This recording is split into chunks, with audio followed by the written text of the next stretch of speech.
అంతర్జాతీయ మాదక ద్రవ్యాల వ్యతిరేక దినోత్సవం సందర్భంగా నారాయణపేట పట్టణంలో జిల్లా పోలీస్ శాఖ ఆధ్వర్యంలో నిర్వహించిన ర్యాలీని కలెక్టర్ సిక్తా పట్నాయక్ జెండా ఊపి ప్రారంభించారు.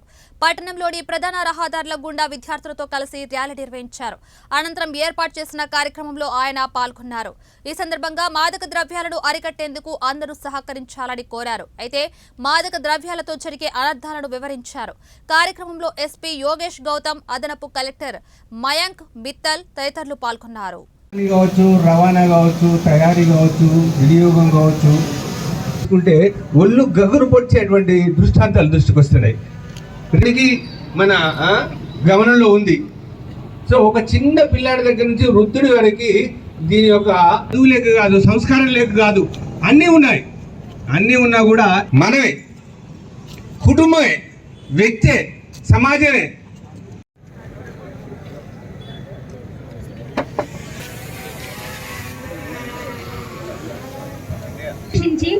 ముందుగా ఆర్డీఓ సార్ గారిని మాట్లాడవలసి.